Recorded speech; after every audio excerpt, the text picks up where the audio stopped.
내 이름은 하루타 케니치, 14살의 중학생이다. 오늘은 줄곧 괴롭힘을 당했던 가해자 아이에게 복수를 하게 된 과정에 대해 얘기할까 한다. 이 이야기의 시작은 내가 초등학교였던 때로 거슬러 올라간다. 어릴 때부터 나는 소심하고 조용하고 친구가 별로 없었다. 케니치, 너도 친구들하고 밖에서 놀고 그러면 좋을 텐데. 됐어, 나 친구도 별로 없어. 집에서나 학교에서나 쉬는 시간에는 책을 읽으면서 대부분 혼자서 보냈다. 누구랑 무얼 했던 기억은 별로 없는 것 같다. 이렇게 말하면 불쌍하고 어두운 어린 시절을 보낸 걸로 오해받기 쉬울 수도 있는데 사실 그렇지는 않다. 다행히 나는 좋은 부모님을 두었고 형제들과도 사이가 좋았다. 모두 나를 이해해줬기 때문에 집은 내게 있어 가장 편하고 좋은 곳이었다. 책을 가까이 하는 건 좋은 일이지 뭐. 독서력이 있으면 학교 공부도 자연스럽게 잘하게 되어 있거든. 그래, 이것도 취향이라면 취향이지. 너무 뭐라 하는 것도 간섭이긴 해. 아빠, 나 이 책도 읽어보고 싶어. 그래, 네가 읽고 싶은 만큼 마음껏 읽어. 부모님은 나를 이해하고 지지해 주셨지만 사람들하고 어울리는 걸 잘 못하다 보니 학교 생활은 어려움이 많았다. 특히 초등학교 5학년 때부터는 본격적으로 어려움이 생겼다. 야, 너 성대모사 할 줄 아는 거 있냐? 나 그런 거 못해. 이 아이의 이름은 토모자와 야스유키. 5학년 때 처음으로 같은 반이 된 아이였는데 덩치도 크고 대장처럼 굴면서 시비를 거는 전형적인 문제아였다. 덩치에 걸맞게 힘도 세고 싸움도 잘하고 동급생들뿐 아니라 선생님들도 통제가 안 되는 골칫거리였다. 학기가 시작되자마자 야스유키는 나를 타깃으로 찍었는지 툭하면 와서 시비를 걸었고 개념 없이 이것저것 시키고 애들 앞에서 나를 바보로 만들곤 했다. 그 중에서도 가장 괴로웠던 것은 나를 프로레슬링 연습상대로 삼아 가지고 노는 것이었다. 어디서 보고 와서 그걸 그냥 흉내내는 거였는데 육체적으로나 정신적으로나 고통스러웠다. 야, 아빠 그만해. 넌 이 정도도 못 참냐? 약해 빠져가지고 좀 참아. 하지만 주변에서는 남자애들끼리 엎치락뒤치락 장난을 치는 걸로 보였는지 선생님들도 뻔히 보면서도 내가 괴롭힘을 당하고 있다는 걸 눈치채는 어른이 없었다. 무관심했고 아무런 주의도 주지 않고 그냥 지나쳐갔다. 나는 아프다, 그만해라. 필사적으로 도와달라는 신호를 보낸 거였는데 내가 일방적으로 괴롭힘을 당한다는 걸 알아챈 어른은 학교에 없었다. 사는 게 괴로웠고 학교에 가는 것도 정말 싫었다. 하지만 그런 나에게 도움의 손길을 뻗어준 사람이 있었다. 방과 후 공원에서 야스유키 패거리에게 괴롭힘을 당하고 있으면 아자, 다음은 코브라 트위스트. 제발 부탁이야, 그만해. 애원하다시피 그만하라고 했지만 야스유키는 아랑곳하지 않고 레슬링 기술을 나한테 쓰려고 했다. 야, 그만해. 싫다고 하는 소리 안 들려? 미도리! 그 손 지금 안 놓으면 선생님한테 말할 거야. 같은 반인 미도리가 나타나서 나를 도와줬다. 미도리는 자기 의견이 확실한 아이였고 남자애들도 함부로 못하는 기가 센 여자애였다. 나도 기가 센 여자애는 좀 무서워하는 편이었다. 하지만 미도리는 어려움에 처한 사람을 모른 척하지 않는 선한 마음을 가졌고 내가 괴롭힘을 당하고 있는 걸 보면 주저하지 않고 달려와서 나를 도와주는 고마운 존재였다. 매번 도와줘서 고마워, 미도리. 싫으면 싫다고 더 세게 말해야지. 그렇게 살살 말해서는 들은 척도 안 해. 나와 미도리는 바로 옆집에서 살았고 아주 어릴 때부터 같이 놀면서 자란 소꿉친구였다. 친구가 거의 없는 나한테는 유일한 친구라고도 할 수 있는 특별한 존재이기도 하다. 내가 언제까지 너 따라다니면서 도와줄 수는 없잖아. 우리 아빠가 그러는데 조금 더 잘하면 여자애들은 남자애들한테 힘으로 이길 수 없다고 했어. 그러니까 네가 나보다 더 강해져야 널 지킬 수 있어. 시간이 흘러 우리는 중학생이 되었다. 그리고 중학생이 된 후로 나는 중대한 결심을 하게 되었다. 중학교 입학 기념으로 가족끼리 외식을 하던 자리에서 나는 이렇게 선언했다. 나 복싱 배울 거야. 내 말을 들은 부모님과 형제들은 소스라치게 놀랐다.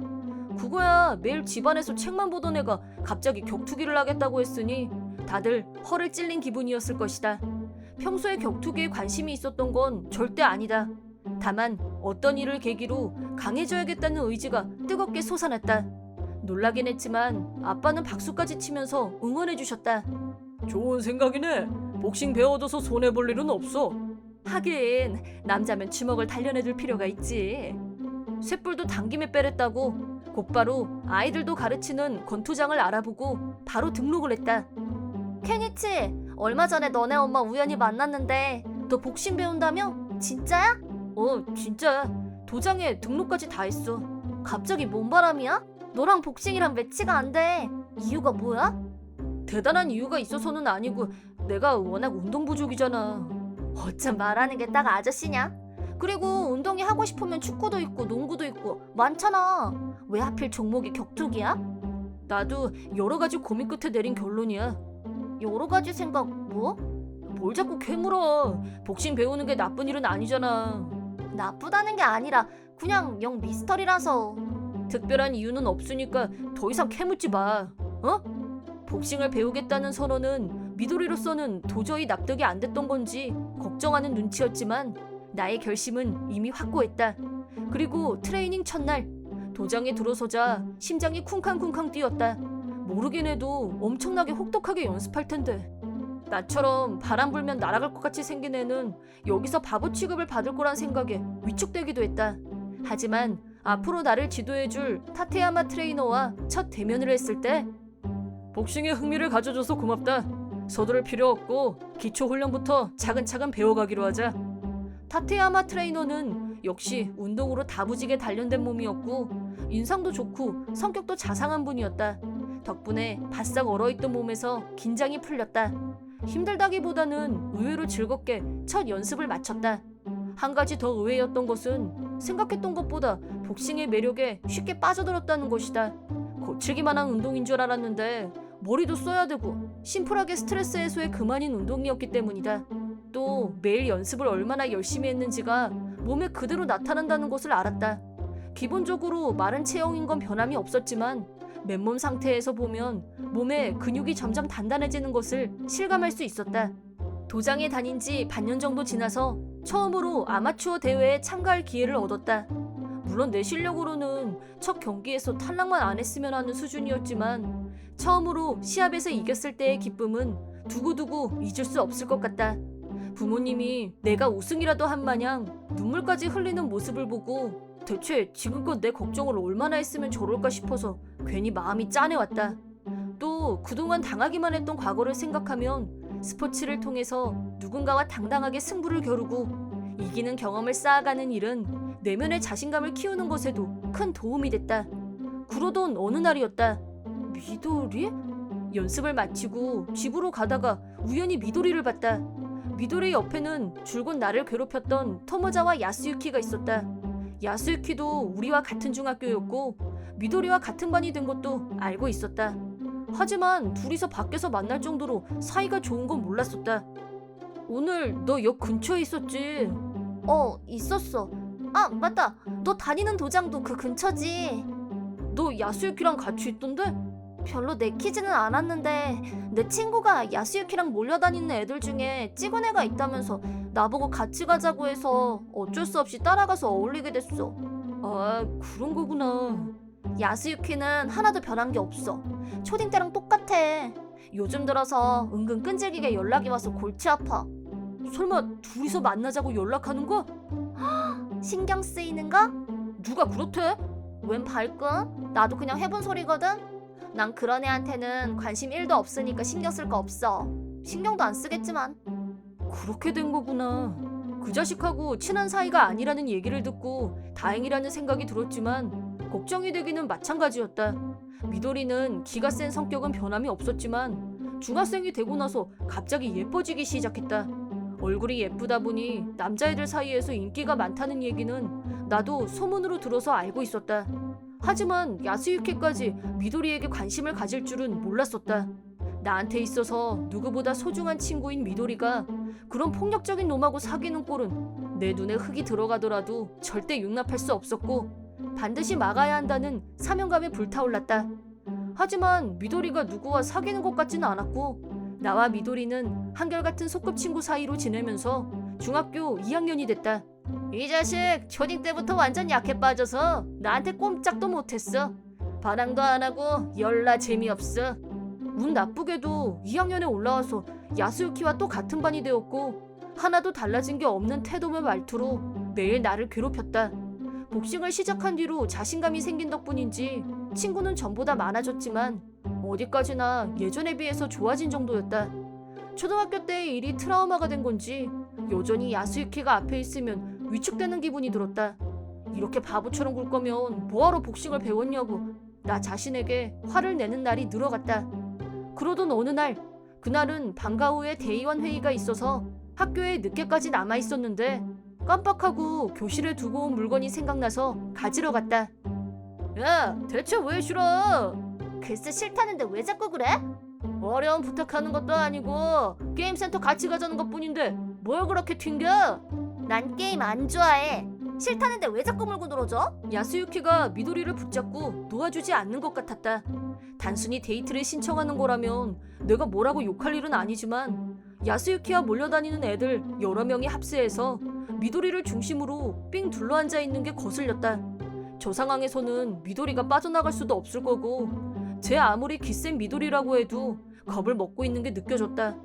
나는 아무렇지도 않게 교실로 들어갔고 미도리, 미안, 많이 기다렸지. 내가 너무 늦었다. 마치 우리 둘이 약속이 있었던 것처럼 살짝 연기를 냈다.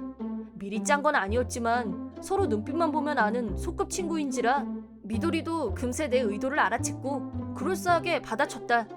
아니야, 괜찮아. 빨리 가자. 오늘 너네 집에서 초밥 파티하기로 했잖아. 그렇게 은근슬쩍 이 위기를 넘어가 보려고 했었는데 교실에서 나가려는 내 팔을 야스유키가 거칠게 잡았다. 야, 너 거기서! 너 지금 내가 미도리랑 얘기 중인 거 안 보여? 얘기 다 끝난 거 아니었어? 미도리가 싫다고 대답했잖아. 그래서 가도 된다고 생각했는데? 내가 전혀 밀리는 기색 없이 대답을 하자 성질이 났는지 야스유키의 말투가 거칠어지기 시작했다. 내가 소문으로 듣자니 너 요즘 복싱 도장 다닌다면서? 파김치처럼 축 처져 있는 게 주제도 모르고 복싱은. 야, 복싱이 만만해? 초딩 때부터 줄곧 무시하고 괴롭히던 내가 강하게 나오자 상당히 기분이 상한 것 같았다. 나한테 반항하면 어떻게 되는지 제대로 가르쳐줄 때가 온 것 같다. 어? 그렇게 말하더니 나를 억지로 잡아 끌어서 아무도 없는 교실로 데리고 갔다. 이러지 마. 폭력은 안 돼. 시끄러워. 여자는 빠져. 니들 미도리가 여기 못 들어오게 망 잘 보고 있어. 미도리가 내 편을 들자 다른 애들을 시켜서 미도리를 애워싸게 시켰고 아무도 자기를 방해 못하게 했다. 얼떨결에 맞짱을 떠야 되는 상황이 전개됐다. 더구나 어찌된 영문인지 동아리 활동을 하던 애들이 소란이 난 걸 알아차리고 구경을 하러 우리 주위로 몰려들었다. 이대로라면 선생님들이 곧 달려올 게 뻔한데 이왕 이렇게 된 거 어디 주먹 솜씨 좀 보자. 뭐해, 덤비라니까. 야스유키는 완전히 나를 무시하고 있었다. 이번에 같은 반이 된 후로도 우리 둘 사이에 힘 관계는 전혀 변한 게 없었으니까 그럴 수밖에. 하지만 나는 그 순간 큰 결단을 내렸다. 그리고 야스유키의 얼굴을 향해 가볍게 잽을 날렸다. 결과는 명중. 야스유키는 내 주먹이 어느 방향으로 가는지 전혀 몰랐을 것이다. 구경꾼들도 웅성거리기 시작했다. 설마 내가 야스유키를 한 방에 쓰러뜨릴 거라고는 아무도 예상하지 못했을 테니까. 첫 펀치는 살짝 맛보기였기 때문에 큰 충격은 아니었겠지만 야스유키의 눈빛이 아까와는 달라진 게 느껴졌다. 선방을 먹고 쓰러지는 치욕을 당하자 완전히 흥분해서 얼굴에 피가 쏠린 야스유키는 이 자식이 어디서 겁도 없이 까불고 지랄이야! 소리를 빽빽 지르면서 나를 향해 달려들었다. 아무래도 나보다 체격이 큰 사람이 달려들면 위압감이 들긴 하지만 야스유키 펀치는 쉽게 간파되는 텔레폰 펀치였다. 나는 손쉽게 날아오는 펀치를 상대하면서 펀치를 역이용 바디블로를 강하게 내리꽂았다. 허점을 보인 야스유키의 복부를 향해 내 주먹이 날렵하게 들어갔다. 그렇게 두 번째로 쓰러지고 나서는 다시는 일어서지 못했고 갑자기 엉엉 울기 시작했다. 야스유키 일당들도 야스유키가 당했어. 이게 무슨 일이야? 현타 장난 아니야. 라면서 난리법석이 났다. 막상 결전을 하고 나니 내가 이제까지 무엇 때문에 야스유키를 겁냈었는지 허무한 생각이 들 정도로 순식간에 승패가 정해졌다. 케니치, 너 괜찮아? 괜찮지 그럼. 얻어맞은 건 내가 아니라 야스유키 쪽인데. 열받아. 개짜증이야. 너 이게 끝이 아니라는 것만 알아둬. 절대 용서 못해. 날 이렇게 망신 주고 네가 무사할 것 같아? 언제든지 상대해줄 테니까 말만 해. 네가 언제쯤 나한테 이길지 기대된다. 내 말이 끝나자 야스유키는 얼굴이 새빨개져서 애들이 없는 쪽으로 냅다 달리기 시작했다. 억울하겠지만 지금은 나한테 대들 상황이 아닐 테니까. 잠시 후 소란을 감지한 선생님이 달려오셨고 아이들이 모두 흩어졌다. 우리도 겨우 집에 갈 수 있었다. 너 오늘 보니까 장난 아니더라. 대체 언제 그렇게 힘이 세졌어? 너무 우회였어. 나도 야스유키가 생각보다 너무 쉽게 쓰러져서 의외였어. 네가 처음 복싱을 시작한다고 했을 때는 그걸 할 수 있을까 싶었는데 의외로 적성이 맞았나 봐. 오늘은 상대가 약치여서 내가 강해 보인 거야. 오, 자신감 장난 아님. 난 그냥 팩트를 얘기하는 거야. 나 아직도 궁금한데 복싱 배울 생각을 어떻게 하게 된 거야? 또 그 질문이야? 너무 갑작스럽게 시작했으니까 그렇지. 네가 나한테 그랬잖아. 내가 뭘? 우리 초딩 때 세계 챔피언 됐던 복싱 선수 기억해? 네가 그런 남자가 네 스타일이라고 그랬잖아. 너 그걸 기억하고 있었어? 응. 그리고 네가 여자애들은 언젠가 남자애들한테 힘으로 못 이기게 된다면서 나더러 너보다 강해지라고 했잖아. 그래서 복싱을 꼭 해야겠구나 그렇게 생각했어. 미도리는 점점 예뻐졌고 여자다워졌지만 나한테는 소중한 소꿉친구이고 미도리도 나를 이성으로 느끼거나 하지는 않았을 거라고 생각했었는데 이 사건으로 인해서 우리 둘 사이에 갑자기 변화가 생기기 시작했다. 특별히 약속하지 않아도 항상 같이 집에 갔고 밤마다 라인으로 대화를 나누고 그리고 3학년으로 올라가기 직전 어느 날 나는 앞으로 고입 준비로 바빠지겠지만 난 네가 좋아. 원하는 고등학교에 합격하면 정식으로 나랑 사귀어줄래? 뭐래니? 합격할 때까지 왜 기다려? 지금 당장 사귀자. 근데 나는 너랑 사귀면 너무 흥분돼서 공부가 눈에 안 들어올 것 같아서.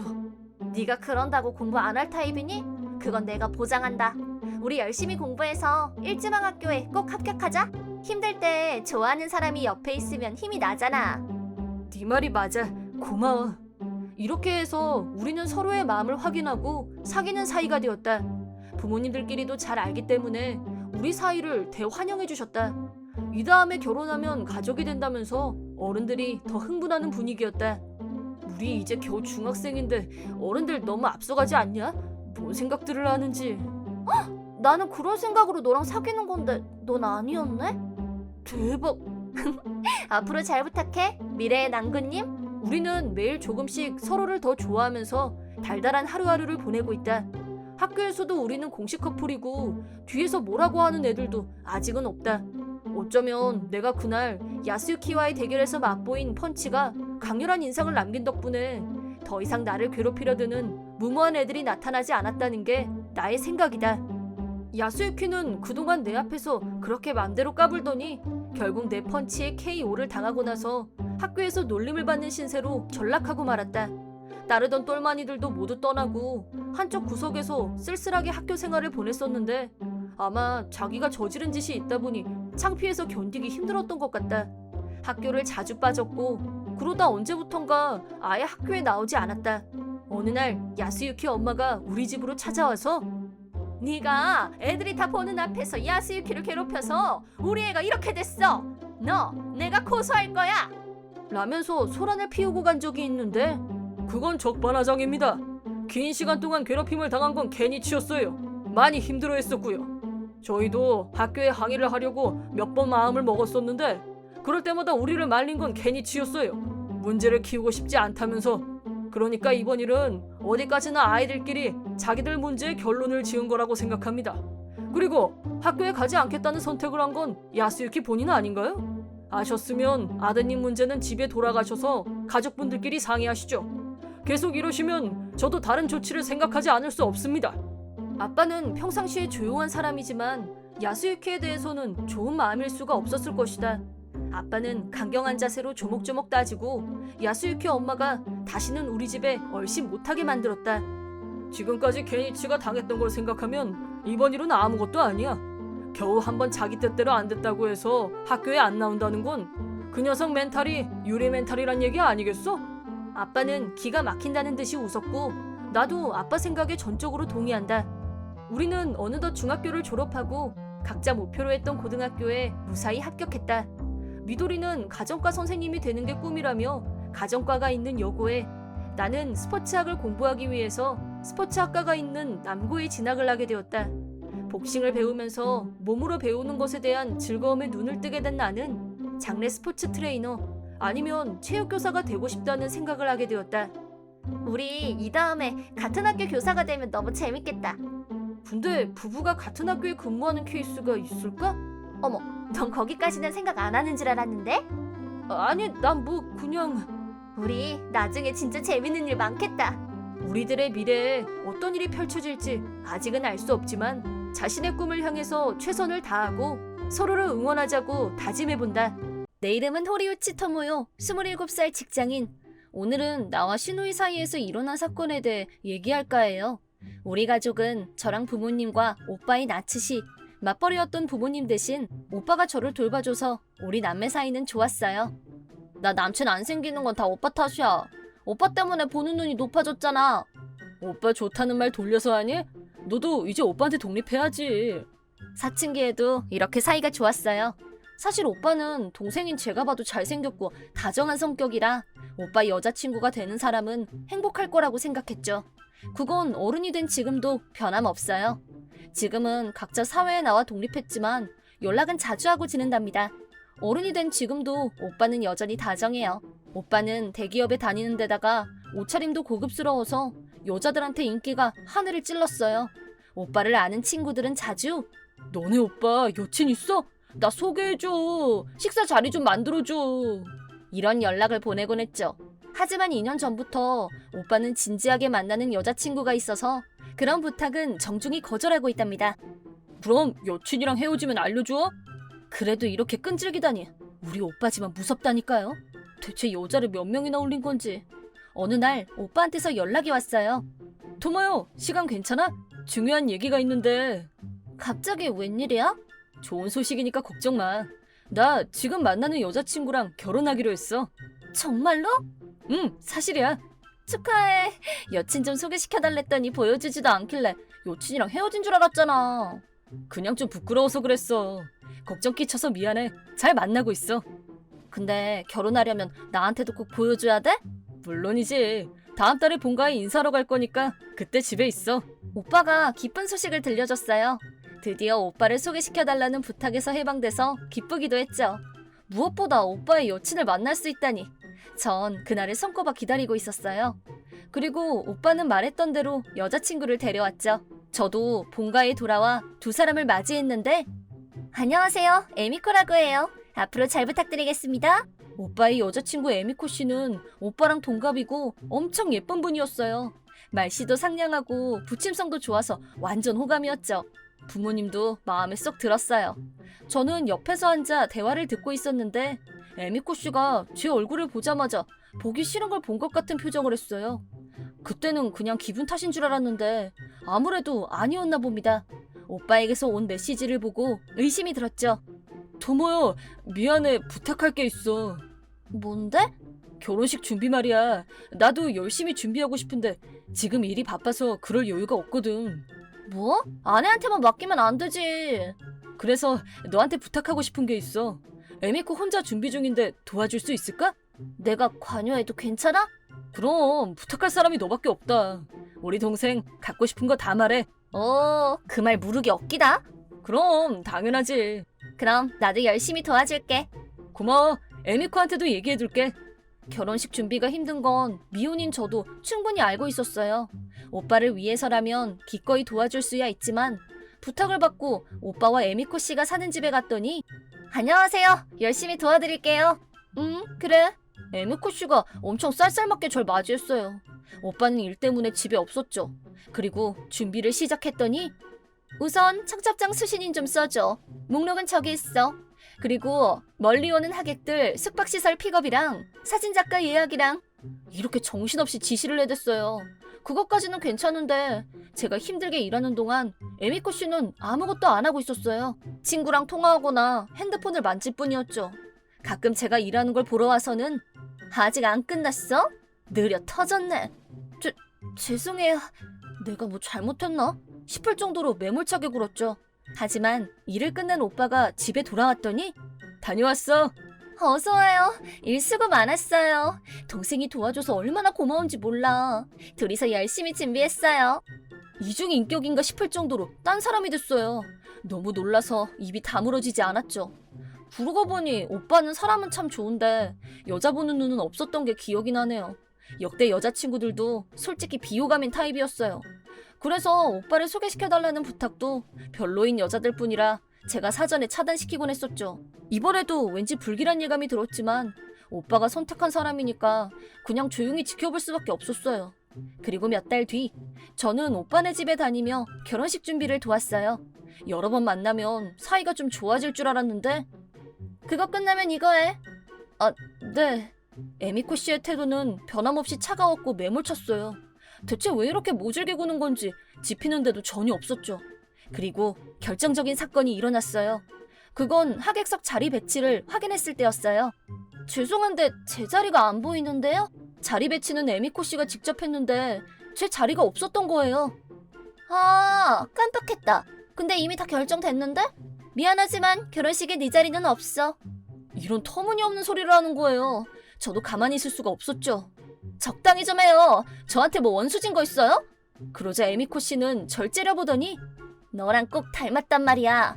예전에 내 남친을 뺏었던 그 못된 여자랑. 정말 어처구니 없는 이유였죠. 그건 원하는커녕 트집일 뿐이었어요. 네 얼굴 꼴도 보기 싫어. 이제 할 것도 없으니까 당장 나가. 에미코 씨는 충격에 빠진 저한테 고래고래 소리를 질렀어요. 그 기세에 눌린 저는 울면서 집을 나갔어요. 토모야, 지금 하객석 자리 배치를 봤는데 왜 네 이름이 없는 거야? 에미코 씨한테 안 물어봤어? 물어봤는데 그냥 네가 약속이 있다던데? 그게 갑자기 회사 일이 너무 바빠져서. 오빠 결혼식이잖아. 너한텐 꼭 축하받고 싶었는데. 나도 알지.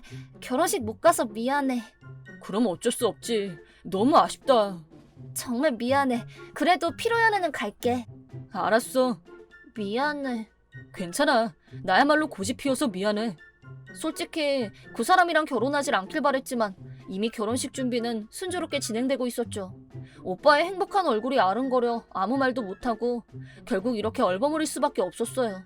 오빠 결혼식에 가지 못하게 돼서 우울했지만 일 때문에 잠깐 카페에 갔어요. 나간 김에 일을 마무리하려고 들렸는데 의외의 인물을 만났죠. 그럼 그렇게 하자. 상대는 눈치채지 못한 것 같았는데 그건 분명 에미코 씨였어요. 근데 맞은편에는 다른 사람이 있었죠. 그리고 얼마 후 오빠의 결혼식 날이 됐어요. 오빠한테 말했던 대로 전 피로연에 참석했고 따뜻한 분위기 속에서 에미코 씨는 주위의 축하를 받으며 행복해 보였죠. 그리고 전 도착하자마자 오빠를 찾았어요. 오빠, 결혼 축하해. 토모야, 진짜로 와줬구나. 정말로 고마워. 오빠는 결혼식에 불참한 여동생에게 화도 안 내고 고맙다고 말해줬어요. 우리 오빠는 정말 멋진 사람이에요. 그래서 더욱더 용서할 수 없었죠. 참, 소개해줄 사람이 있어. 저는 함께 온 남자를 오빠에게 소개시켜줬어요. 이쪽은 아타츠키 씨야. 아마 에미코 씨랑 아는 사이일 텐데. 사실 그날 카페에서 에미코 씨와 아타츠키 씨가 함께 있던 모습을 봤어요. 그럼 그렇게 하자. 난 납득 못해. 우리 결혼하기로 한 거 아니었어? 미안한데 너랑은 미래가 안 그려져. 너무 갑작스럽잖아. 우리 저번 주까지 사이도 좋았는데. 됐어. 우린 이제 끝이야. 이런 일이 있었답니다. 에미코 씨는 슬퍼하는 그 사람을 두고 자리를 떴어요. 저는 고민 끝에 그 자리로 가서 그 사람에게 말을 걸었어요. 죄송한데 저 여자랑은 무슨 관계세요? 네? 그쪽은 누군데요? 전 아까 그 에미코 씨랑 시누이가 될 사람이에요. 아타츠키 씨는 처음엔 망설였지만 제 얘기를 듣고 사정을 설명해줬어요. 아까 그 대화를 듣고 눈치챘지만 아타츠키 씨도 에미코 씨의 남자친구였던 거예요. 아타츠키 씨는 에미코 씨에게 진심이었죠. 거기다 일주일 전까지 서로 잘 만났다고 해요. 물론 그때 에미코 씨는 오빠랑 결혼 준비를 하고 있었죠. 아타츠키 씨에게 자초지종을 설명하자 아타츠키 씨의 얼굴이 점점 빨개지기 시작했어요. 말도 안 돼. 바람을 피운 것도 모자라 여동생한테 그렇게 무례한 짓을 저지르다니. 솔직히 오빠도 마찬가지지만 아타츠키 씨한테도 이번이 좋은 기회라고 생각해요. 그 여자의 본성을 밝힐 기회예요. 잔성이에요. 이러다가 화병 걸려 죽겠어요. 이렇게 우리는 동맹을 결성해 결혼식에 쳐들어갔어요. 깜짝 놀란 두 사람한테 아타츠키 씨는 에미코 씨와의 관계를 전부 얘기했죠. 저랑 에미코는 1년 정도 만났어요. 그쪽이랑은 2년 정도 만났다고 들었는데 그 말은 에미코가 1년 동안 바람 피웠다는 거죠. 아니야, 너랑 사귄 적 없어. 제 핸드폰에 에미코와 주고받은 메시지가 있어요. 일주일 전까지 저희가 사귀었던 증거가 산더미처럼 있으니 한번 확인해 보시죠. 잠깐만, 보지 마! 오빠는 아무 말 없이 아타츠키 씨의 핸드폰을 살피기 시작했어요. 한 달 전에 결혼하고 싶다는 메시지를 보냈는데 이때는 한창 나랑 결혼 준비를 하던 시기잖아. 아니야, 아니라고. 그런 거 아니야. 이 증거들 안 보여? 뭐야? 이런 짓은 왜 했어? 이미 우리는 헤어졌잖아. 복수할 생각이야? 그러자 아타츠키 씨는 에미코 씨 앞에 서서 당연하지. 난 너와의 미래를 진지하게 생각했어. 이런 여자한테 놀아났다니 내 자신이 한심하다. 큰 소리로 고래고래 소리 질렀어요. 너같이 돈도 없는 남자랑 누가 결혼해? 결혼 준비로 바빠서 헤어지자고 못했던 거라고. 네? 결혼식 준비는 전부 나한테 떠넘겨서 한가해 보이던데요? 뭐라고? 거짓말 하지 마. 둘이서 같이 했잖아. 그래요? 전 곧바로 에미코 씨와 대화한 녹음을 재생했어요. 실은 너무 화가 나서 오빠한테 그 본성을 알려줄 증거를 확보하려고 대화를 전부 녹음하고 있었거든요. 그거 끝나면 이거 해. 아, 네. 죄송한데 제 자리가 안 보이는데요? 아, 깜빡했다. 근데 이미 다 결정됐는데? 미안하지만 결혼식에 네 자리는 없어. 적당히 좀 해요. 저한테 뭐 원수진 거 있어요? 너랑 꼭 닮았단 말이야. 예전에 내 남친을 뺏었던 그 못된 여자랑. 네 얼굴 꼴도 보기 싫어. 이제 할 것도 없으니까 당장 나가. 이게 대체 어떻게 된 거야, 에미코? 아니, 진짜 꼭 닮았단 말이야. 난 아무 잘못 없어. 그 누구보다 동생을 결혼식에 부르고 싶었는데 그런데 설마 너한테 속아 넘어가다니. 에미코 씨는 저를 매섭게 노려봤지만 아무렇지 않았죠. 에미코 씨는 오빠에게 들러붙었지만 오빠는 팔을 뿌리친 뒤 마이크를 들고 말했어요. 여러분, 정말 죄송하지만 피로연은 종료하도록 하겠습니다. 정말 죄송합니다. 이렇게 피로연이 마무리됐답니다. 하객들도 우리의 대화를 다 들었는지 잠자코 집으로 돌아가줬죠. 가족분들은 이 자리에 남아주세요. 드릴 말씀이 있습니다. 저도 남아도 될까요? 물론이죠. 피로 현장에는 가족들과 아타츠키 씨만 남았죠. 오빠는 벌벌 떠는 에미코 씨에게 말했어요. 솔직히 동생이 안 온다고 했을 때 불길한 예감이 들었어. 이 정도일 줄은 몰랐지만 말이야. 제발 용서해줘. 결혼하기 전에 좀 놀고 싶었던 것뿐이야. 사랑하는 건 당신 하나밖에 없어. 난 안 되겠어. 우선 집으로 돌아가. 짐이랑 이혼 신고서는 우편으로 보낼 테니까. 싫어. 싫다고. 난 결혼할 거야. 아치 씨랑 결혼할 거라고. 울면서 날뛰던 에미코 씨는 결국 가족들한테 붙잡혀 억지로 퇴장했어요. 그쪽 부모님은 오빠에게 울면서 사과했고 모든 절차를 지체 없이 진행하겠다며 약속했죠. 이렇게 결혼식 당일에 부부관계가 깨지고 말았죠. 결혼식과 필요한 비용, 거기다 약혼한 뒤에 에미코 씨에게 보내줬던 생활비, 위자료 등을 청구했어요. 위자료는 에미코 씨 부모님이 책임지기로 해서 에미코 씨는 부모님 감시하에 밤낮 없이 일하고 있답니다. 나중에 에미코 씨 부모님이 다 갚기 전까지 저희가 책임지고 감시할게요. 큰 피해를 드려 정말 죄송합니다. 사과의 편지를 보냈어요. 저는 오빠한테 미움받을 각오까지 했지만 나야말로 널 힘들게 만들어서 미안하지. 오히려 토모요가 아니었으면 난 그 여자 본성도 모르고 결혼했을 거야. 생각만 해도 진짜 오싹하다. 나를 구해줘서 정말 고마워. 오빠는 절 원망하기는커녕 고맙다고 말해줬어요. 그리고 저는 오빠에게 제안을 하나 했죠. 있지 오빠. 이번 일로 알았을 테지만 오빠는 여자를 보는 눈이 없어. 뼈저리게 알았어. 앞으로 좋아하는 여자가 생기면 나한테 꼭 소개해줘. 내가 잘 봐줄 테니까. 그래, 토모요가 봐주면 안심이지. 하여튼 여동생한테 언제 독립할래? 그러게, 예전이랑 전세가 역전됐네. 이렇게 저는 앞으로 오빠가 멋진 사람을 만날 때까지 여자 보는 눈을 키워줘야겠다고 다짐했죠. 그리고 저는 아타츠키 씨랑 친구가 됐어요. 저도 여자 보는 눈이 영 꽝이라 조언을 좀 부탁드려요. 네? 제가 그래도 될까요? 제가 달갑지 않으실 줄 알았는데. 설마요. 그때 토모요 씨 덕분에 저도 에미코한테 복수할 수 있었는걸요? 저한테 토모요 씨는 구세주나 다름없어요. 꼭 부탁드려요.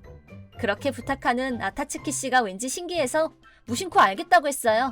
근데 오빠는 그거 데이트잖아. 너 좋아하는 거 아냐? 하고 걱정했죠.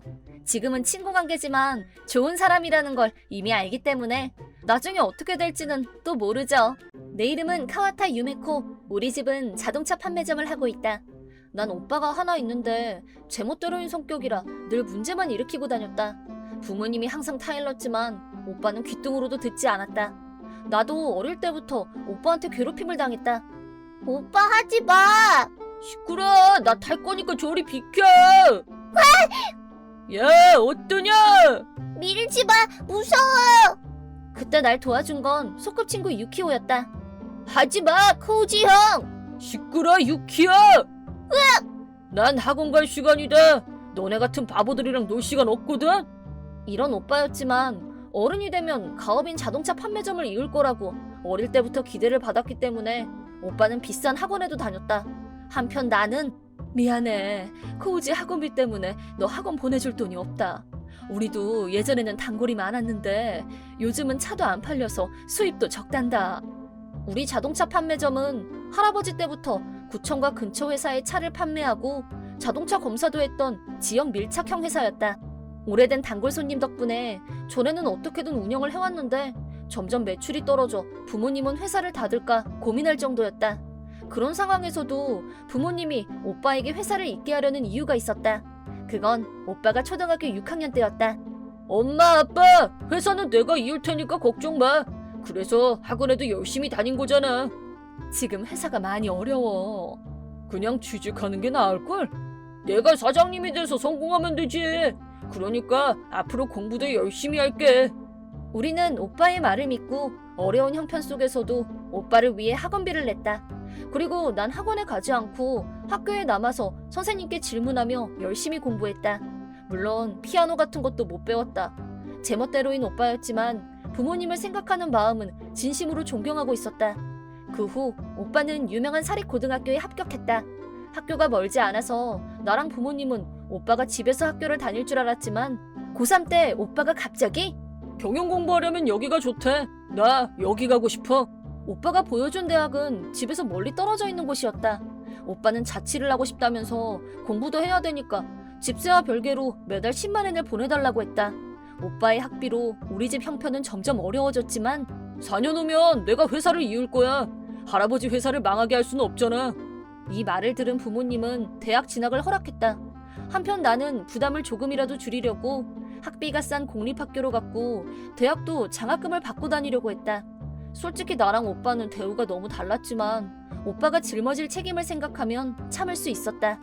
하지만 오빠가 대학교 4학년 때 사건이 일어났다. 오빠, 회사를 안 있겠다니 무슨 말이야? 나도 처음엔 그러려고 했는데 대학에서 공부하고 알았어. 그딴 회사 이어봤자 좋을 거 하나 없다고. 난 천재라니까. 무슨 말이야? 오빠가 회사를 잇는다고 해서 부모님이랑 내가 얼마나 고생했는데? 그래, 보내준 용돈 덕분에 난 행복한 대학 생활을 보냈지. 술이랑 옷 사는데 다 썼지만 부모님이 힘들게 번 돈을 노는데 다 썼어? 노는 데라니 인맥 쌓는 거지. 덕분에 대학 선배 연줄로 좋은 회사도 소개받았다고. 소개받았다고? 오빠 설마 회사 취직한 거야? 난 돈 들인 만큼 유능해졌거든. 공립이나 나온 너랑 다르게. 오빠 진짜 너무하다. 나는 취직해서 여기에 살 거야. 그딴 쓰레기 회사 이어봤자 아무런 득도 없거든. 쓰레기라니. 그렇게 그 회사가 좋으면 네가 있던가. 곧바로 도산에서 빚더미에 앉겠지만. 오빠는 내 연락처를 차단했고 졸업한 후에도 집에 돌아오지 않았다. 오빠의 배신을 알고 낙담한 부모님은 정말 미안하다며 울면서 나한테 고개를 숙였고 난 오빠를 향한 분노가 끓었다. 역시 우리 대에서 이 회사를 정리해야겠어. 그래. 잠깐만, 내가 회사를 이을게. 무슨 말이니 유메코? 엄만 오빠한테 분하지도 않아? 유메코, 오빠 학비 때문에 네가 고생을 많이 했잖아. 더 이상은. 나는 할아버지의 소중한 회사가 없어지는 게 더 싫어. 난 오빠처럼 돈을 들여 공부를 하진 않았지만 오빠처럼 배신하진 않을 거야. 엄마 아빠를 배신한 그놈한테 본때를 보여줄 거야. 나는 부모님의 반대를 무릅쓰고 회사를 잇기 위해 경영에 대해 공부하기 시작했다. 그리고 집에서 2시간 걸리는 국립대에 다니기 위해 열심히 공부했다. 하지만 오빠 때문에 돈을 다 써버려서 집에는 내 교육에 쓸 돈이 거의 없었다. 그래서 나는 대학에 합격한 뒤 성적 우수자를 대상으로 하는 장학금을 받았다. 대학에 다니면서도 평일에는 알바, 심야에는 공부를 했다. 휴일은 경영 공부를 위해 집에서 일을 도왔다. 하지만 우리도 곧 졸업이네. 유메코는 부모님 회사를 이을 거야? 여전히 사이좋게 지내는 내 소꿉친구 유키오가 마침 우리 회사에 놀러 온 날이었다. 그게 있지. 나 다른 회사에 취직하려고. 뭐? 그럼 이 회사는? 그건 내가 말을 이으려던 순간이었다. 뭐야, 오랜만에 왔더니 너도 엄마 아빠를 배신하려고 했구나? 오빠! 코지 형! 그때 코빼기도 안 보이던 오빠가 돌아왔다. 너도 결국 이 회사를 버리는구나? 아니거든? 회사를 잇기 위해서 아빠 지인 회사에서 경험을 쌓으려는 거야. 그건 그냥 아빠한테 회사 소개나 받으려는 핑계잖아. 너같이 덜 떨어진 애는 혼자서 취직도 못할 테니까. 그런 말 마세요. 유메코는 국립대를 다니며 열심히 공부해서 수석까지 했어요. 넌 누구야? 어릴 때 같이 놀았던 유키오예요. 아, 그 울보? 너 아직도 얘 따라다니냐? 너도 수고가 많다. 저를 욕하는 건 상관없는데 열심히 노력하는 유메코를 욕하는 건 용서할 수 없어요. 형이 버려놓고 도망간 일들 때문이잖아요. 생판 남이 뭘 한다고 떠들어? 결국 오빠는 그 자리를 떠났다. 그리고 부모님께 오빠가 돌아온 이유를 물었는데 돈을 뜯으려고 왔다고 한다. 오빠는 대학 때 사치하는 습관이 들어서 돈에 쪼들려 산다고 한다. 진짜 답 없는 인간이다. 물론 부모님은 돈을 빌려주지 않았고 화가 난 오빠는 두 번 다시 집에 오지 않았다. 그 후 나는 아빠 지인 회사에 입사해서 열심히 일에 몰두했다. 5년이 지났을 무렵 나는 회사의 에이스가 됐고 사장님도 놓치기 아까울 정도로 충분히 성장했다며 칭찬을 해주셨다. 사장님 아래서 업무 방식과 경영 외에도 다양한 기술을 전수받았다. 우리 부모님은 컴퓨터를 잘 모르셔서 아날로그 방식으로 운영했지만 요즘은 고객 확보를 위해 인터넷을 잘 활용해야 했다. 그리고 기울어가는 회사를 다시 세우려면 이전과는 다른 방식을 써야 한다고 생각해서 다양한 경영자의 얘기를 들으며 타겟책을 모색했다. 그리고 부모님의 회사를 이은 내가 첫 번째로 한 것은 홈페이지를 제작해 중고차 판매와 자동차 검사 예약을 시작한 것이었다. 전에는 회사 홍보 사이트도 없이 소개 사이트에 회사를 홍보하지 않아서 신규 고객이 거의 없었다. 새 차를 산 손님의 차를 값싸게 구매해 중고차로 판매할 때도 홍보 방식을 더욱 개선하면 좋겠다고 생각했다. 근데 우리는 이 근방 손님들을 중심으로 경영해 왔는데 전국 각지 사람들이 쉽게 예약할 수 있으면 단골 손님들한테 소홀해지지 않겠니? 엄마, 나는 사업을 확장할 생각은 전혀 없어. 무슨 뜻이니? 우선은 오히려 지역 밀착형으로 회사를 경영할 거야. 나는 어리둥절해하는 부모님께 고객 리스트를 받아서 계획을 실행에 옮겼다. 5년간의 배움 중 한 가지는 우리같이 작은 회사는 지역 밀착형 경영과 대기업에 없는 세심한 서비스로 차별화하는 게 중요하단 거였다.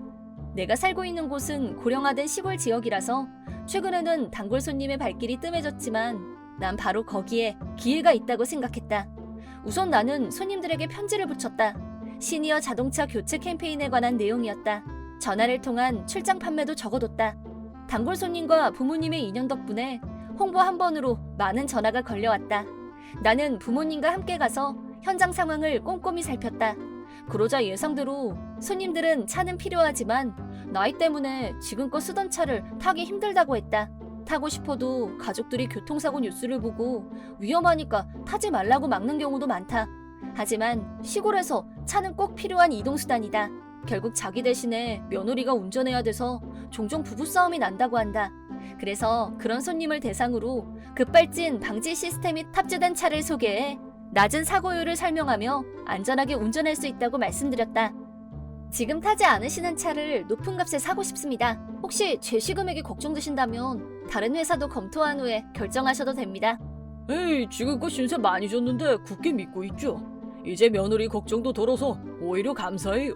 이렇게 우리는 상태 좋은 차를 구입하고 새 차를 판매할 수 있었다. 물론 손님 중에는 면허를 반납해야 하지만 고집을 부리는 경우도 있었다. 그때는 부모님이 나서서 반납을 설득해주기도 했는데 그게 좋은 평판을 얻어서 손님도 점점 늘어났다. 이렇게 구입한 중고차는 정비 후 새 주인에게 보내졌다.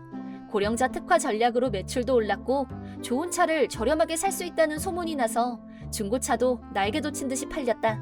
그러던 어느 날 유메코, 큰일이야. 중국인 손님이 왔는데 말이 안 통해. 중국인? 사실 이 근방은 집값이 저렴해서 외국인이 많이 살고 있었다. 자동차를 사려면 복잡한 서류가 필요해서 간단한 회화로는 소통이 매우 어렵기 때문에 아빠랑 나는 공경에 빠지고 말았다. 그 순간 무슨 일이죠? 유키오! 마침 가게에 온 유키오가 중국어를 유창하게 구사했다. 유메코, 이분은 이 차를 사고 싶대. 면허증이랑 필요한 서류도 전부 가지고 왔다는데 어떡할래? 외국인 손님을 응대하는 건 처음이었지만 우선 손님이 희망하는 차를 예약해두고 구매에 필요한 서류를 오늘 확인해 볼 테니 다음날 다시 와달라고 했다.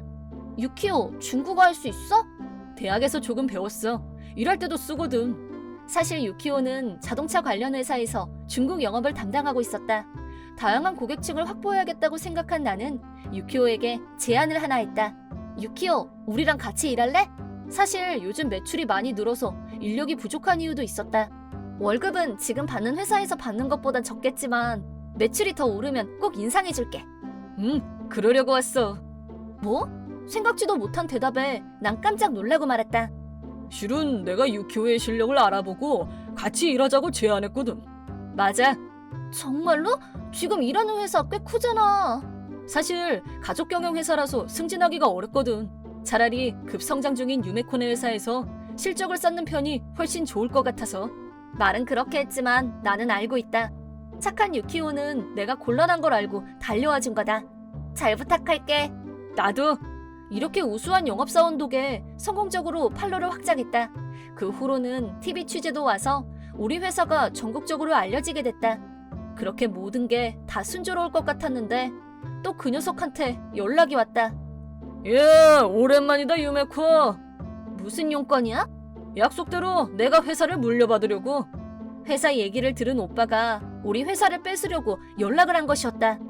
웃기지 마. 회사를 이만큼 성장시키는 게 어디 쉬운 줄 알아?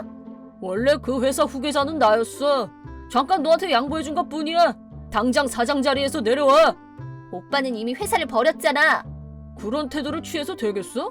내가 사장 돼서 너 해고하면 어떡하게? 어떻게 지금 사장이 될 생각을 해? 내가 장남이니까 당연하지. 나 사장 시키려고 부모님이 돈을 엄청 들였잖아. 돈 뜯으려다 쫓겨난 거 기억 안 나? 그건 자기 사장한테 사회 공부를 시키려는 부모님의 큰 뜻이지. 엄마 아빠는 누구보다 내가 더 잘 알아. 사자가 절벽에서 새끼를 미는 것처럼 못 배워 먹은 너는 모르겠지만. 오빠는 자신만만했지만 배신을 당한 부모님이 그 말에 납득할 리가 없었다. 통화를 스피커폰으로 바꾸자. 웃기지 마. 너 대신 유메코가 우리 회사를 위해 얼마나 피땀을 흘렸는데. 돈도 모자라서 이제는 사장 자리까지 넘봐? 부끄러운 줄 알아. 우리는 이제 너 같은 놈 몰라. 오빠는 끈질기게 물고 늘어졌지만 부모님은 단호하셨다. 젠장, 두고 봐. 본때를 보여줄 거야. 오빠는 거칠게 전화를 끊었고 이제 별일 없을 줄 알았는데 오빠는 포기하지 않았다. 다음날 오빠는 터무니없는 메시지를 보냈다. 이제 니네 회사 큰일 났다. 정확히 말하면 네가 나한테 뺏은 회사지? 이게 뭐야? 회사가 엉망이잖아. 엄마 아빠도 감히 나를 무시하다니. 갖지 못하면 부셔버리겠어. 꼴 좋다. 저기 오빠, 실은 그게... 지금 사과해봤자 늦었어. 내가 니네 회사 망하게 할 거야. 거기 우리 회사 아니야. 뭐라고? 우리 회사가 아니라니 무슨 말이야? 우리 회사는 규모가 커져서 이전했거든. 그래서 지금 거기는 다른 회사야. 뭐라고? 참고로 그 회사 사장은 유키오야. 유키오가 사장이라고? 회사가 많이 커졌거든. 분사에서 사장을 맡아달라고 했어. 아주 난리를 쳐놨네. 얼마 전에 리모델링도 했는데 이래서 한동안은 회사 문도 못 열겠어. 다 니네 탓이야. 나 모른다고. 그냥 돈만 좀 들겠지 뭐. 돈? 돈이 왜 들어? 남의 걸 부셨으니까 변상해야지. 난 가족이잖아. 그래 뭐 가족 싸움으로 손해배상 청구는 어렵다지만 근데 그 회사는 유키오네 회사라고 그랬잖아. 유키오가 고소하면 오빠는 범죄자야. 기물 파손에 불법 침입까지 적용되겠다. 유키오 완전 화났어. 벌써 경찰에 신고했대. 뭐? 잠깐만, 제정신이야? 너야말로 제정신이야? 부모님을 제멋대로 이용하고 배신한 주제에 상황이 좋아졌다고 냉큼 돌아와서는 거절당했다고 난동이나 부리고 부모님은 너랑 영 끊을 거래. 나도 이제 너 같은 오빠는 없어. 잠깐만, 내가 잘못했어. 내 마음을 몰라줘서 그런 거야. 무슨 정신연령이 유치원생이야? 투정볼 해봤자 징그럽기만 하거든? 나 좀 봐주라. 너랑 나는 이제 남이야. 그럼 사장 말고 관리직이라도 시켜줘. 나도 너처럼 다른 회사에서 경력을 쌓았거든. 분명 도움이 될 거야. 뭐래? 무능한 만년실적 꼴찌 주제? 잠꼬대? 뭐? 저번에 너한테 전화 왔을 때 좀 알아봤거든? 일도 못하고 경비 부정 청구에 후배들한테 뒤처지기나 하고 지금은 해고당하기 일보 직전이라며? 돈 뜯으러 온 거 보니 빚도 있는 거지? 잘 알고 있네. 역시 내 동생 날 닮아서 똑똑해. 너 닮았으면 회사는 폭삭 망했을걸? 2번 다시 연락하지 마. 오빠는 서둘러 도망치려고 했지만 이미 도착한 경찰한테 체포당했다. 조사받을 때도 오빠는 회사가 이전될 줄 몰랐다고. 이런 변명만 늘어났지만 몰랐다고 해도 기물을 파손하면 당연히 범죄지. 한마디 들었다고 한다. 오빠가 다니던 회사도 이 일을 계기로 오빠를 해고했다. 원래도 빚이 있었던 오빠는 설상가상으로 손해배상까지 청구당했다고 한다. 초범이라서 집행유예 판결을 받겠지만 빚 때문에 앞으로 밤낮 없이 일해야 될 거다. 우리를 찾아와봤자 만나주지도 않을 거고 억지로 들어오면 경찰을 부를 거라고 편지를 보냈다. 저번에 한번 큰 코 다쳐서 아마 별일은 없을 것 같다. 그 후 사업은 순조로웠고 나랑 유키오에게 작은 변화가 생겼다. 저기 유메쿠 좋아하는 사람 있어? 갑자기 뭐야 유키오? 아니 그게 혹시 없으면 나랑. 어? 난 진심이야. 일도 잘하고 똑 부러지는 유키오가 얼굴을 붉히며 말을 얼버무리고 도망가 버렸다. 어떡하지? 유키오의 진지한 고백에 나는 어떻게 대답하면 좋을까? 회사 경영보다 훨씬 어려운 문제였지만 뭐 나쁘지만도 않은 것 같다. 내 이름은 후쿠다 유이. 평범한 30살 주부예요. 오늘은 남편과 형님이 일으킨 터무니없는 사건에 대해 얘기할까 해요. 우선 저랑 남편인 토시우미는 동갑내기 직장 동료로 만났어요. 유이씨, 괜찮으면 같이 식사할까? 둘이서 사적으로 만나자는 뜻이야. 어느 날 데이트 신청을 받았죠. 저도 남편한테 호감이 있어서 기꺼이 같이 식사하기로 했어요. 그 당시 저희는 28살이었는데 나이가 나이인지라 서로 진지하게 만나기 시작했죠. 직장 동료라서 토시우미의 일솜씨는 잘 알고 있었어요. 회사 동료들과 거래처랑 두터운 신뢰를 쌓은 존경스러운 사람이라고 생각했죠. 데이트를 하며 점점 그 사람에게 끌리기 시작했어요. 그렇게 연애를 시작하고 어느덧 2년 후 30살 생일에 프로포즈를 받았고 우리는 결혼하기로 했답니다. 여느 커플들처럼 평범하게 결혼을 약속했지만 토시우미의 본가는 결코 평범하지 않았죠. 인사를 드리러 댁에 찾아갔을 때였어요. 남자친구 부모님께 인사를 드리는 건 처음이라 긴장하고 있었죠. 예비 시부모님이 따뜻하게 절 맞이해 주셔서 안심했어요. 하지만 이 집에는 한 명이 더 살고 있었죠. 그건 남편보다 2살 많은 누나, 제 시누이가 될 아이미 씨였어요. 뭐야? 네가 토시우미 여친이야? 생각보다 훨씬 평범하네. 첫 만남부터 태도가 무례했어요. 시부모님과 토시우미는 어설프게 화제를 돌릴 뿐이었죠. 아기가 있는 건 아니고 그냥 성격이 원래 그런 사람인 거겠죠. 그리고 환영의 의미로 케이크를 준비해 주셨는데 뭐야? 나 내일 촬영 있는데 이렇게 칼로리 높은 걸 내오면 어떡해? 아이미 씨가 갑자기 짜증을 내기 시작했어요. 전 당황했지만 토시우미가 아이미 씨를 감싸줬죠. 미안, 우리 누나는 잡지 모델이거든. 아, 그렇구나. 멋지세요. 너 꾸밀 줄도 모르지? 이거나 보고 참고 좀 해. 그렇게 말하며 건네준 잡지는 30대 여성 패션 잡지였어요. 전속 모델 같았지만 표지에 실릴 정도로 유명하지는 않았죠. 유명세도 없는 모델이 저렇게 과시하고 자만하는 게 황당했어요. 근데 이건 우리 축하 케이크인데 그냥 안 먹으면 되잖아. 내심 그렇게 생각했지만 시부모님과 토시우미의 행동은 예상을 뛰어넘었죠. 세 사람은 아이미 씨한테 고개 숙여 사과하고 케이크를 치웠어요. 결국 홍차만 마시기로 했죠. 케이크를 먹고 싶은 건 아니었지만 왜 이런 상황에서 아이미 씨가 최우선되는 걸까요? 이날부터 불길한 예감이 들었어요. 무사히 인사를 다녀온 그 다음 날이었어요. 저보다 8살 많은 오빠한테 이런 메시지가 왔죠. 오, 유이, 드디어 결혼하는구나. 이미 했지. 아까 혼인신고했어. 뭐? 벌써? 예, 축하한다. 저번에 부모님 댁에 남편 데리고 갔는데 오빠는 꼭 이럴 때만 바쁘더라? 나도 휴가 쓰려고 했는데 급히 호출이 들어왔거든. 그럼 어쩔 수 없지. 그래도 참 잘됐다. 너 같은 말갈량이를 데려갈 남자가 있다니 진짜 다행이다. 그래, 여동생이 먼저 결혼해서 오빠도 체면이 안 서지? 이 녀석이? 참, 너 이번 주말에 시간 있어? 응, 괜찮아. 부모님이 오라고 하시던데 중요한 일이 있다면서. 그래? 일단 알겠어. 오빠가 본가로 오라고 한 것은 처음이었어요. 저는 마침 유급휴가 중이었지만 남편은 갑자기 쉴 수가 없어서 남편에게 사정을 설명하고 친정에 다녀오기로 했어요. 그러자 오빠가 마중을 나왔는데 유이, 왔어? 일단 눈 감고 거실로 가자. 하고 이상한 요구를 하길래 시키는 대로 눈을 감고 오빠에게 이끌려 거실로 갔더니 좋아, 이제 눈 떠. 어? 이건... 눈을 떴더니 그곳에는 순백의 드레스가 있었어요. 바로 웨딩드레스였죠. 그리고 거실에서 기다리고 있던 부모님이 이렇게 말씀하셨어요. 드레스는 대여하겠다고 들었지만 모처럼 결혼식이잖니. 우리가 주는 결혼 축하 선물이니 사양 말고 받으렴 유이. 직접 드레스를 사서 저한테 선물하신 것이었어요. 정말로 아름답고 고급스러운 드레스였죠. 이렇게 멋진 선물을 준비해주다니 부모님의 마음에 눈물이 흘렀어요. 네가 입기에는 옷이 너무 아까운데 뭐 옷이 날개라는 말도 있으니까. 오빠는 이렇게 짓궂게 말했지만 얘도 참 실은 네 오빠가 드레스 사라고 보너스를 우리한테 전부 다 줬단다. 엄마, 그건 비밀로 하기로 했잖아. 오빠도 제 결혼을 진심으로 축하해줬어요. 물론 선물에 대해서는 시댁에도 말씀드렸고 다들 이 드레스를 칭찬해줬죠. 결혼식 준비는 잘 돼가? 피곤해 죽겠어. 생각보다 훨씬 힘들다. 너한테만 맡겨서 미안해. 나도 일 끝나면 도와줄게. 부탁해. 할 일이 많아도 너무 많거든. 아 참, 혹시 누나한테 들었어? 뭘? 누나도 결혼할 예정이래. 그래? 만나고 있는 남자분이 있는 것도 몰랐네?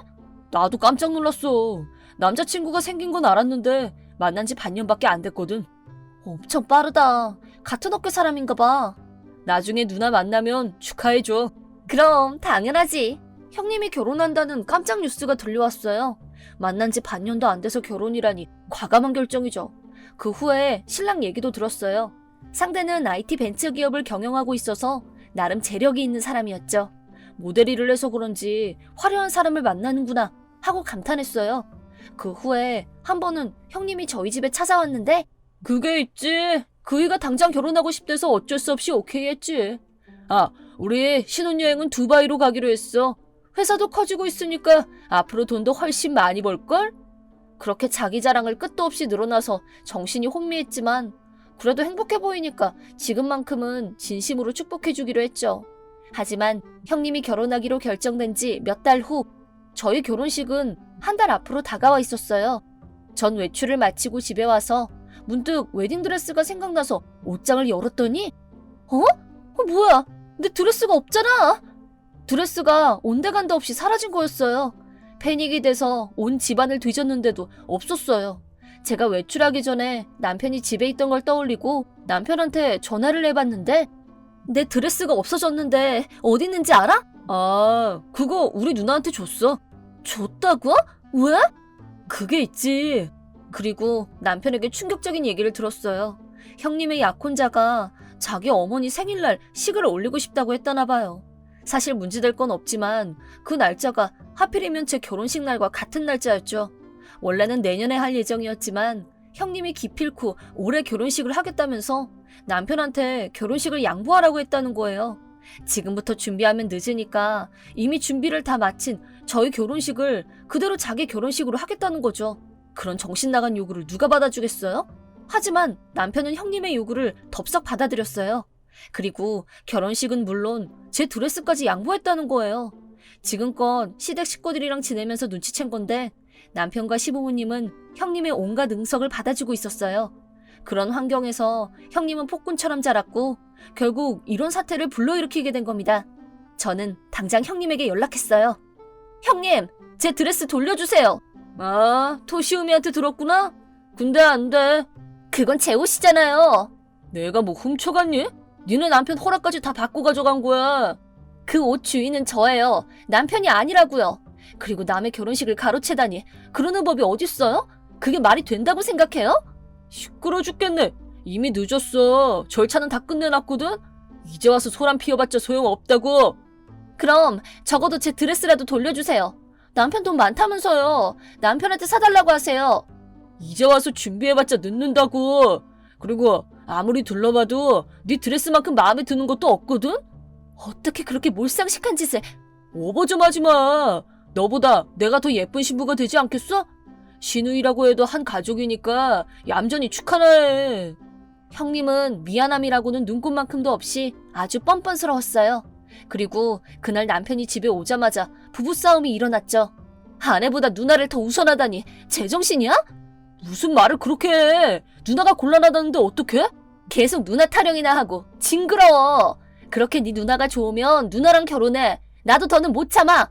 참다 폭발한 저는 이혼을 결심하고 그 집에서 나와 부모님 댁으로 향했어요. 저에게 자초지종을 듣고 부모님도 화를 내셨지만 오빠가 훨씬 더 불같이 화를 냈죠. 걱정 마. 내가 꼭 복수해줄게.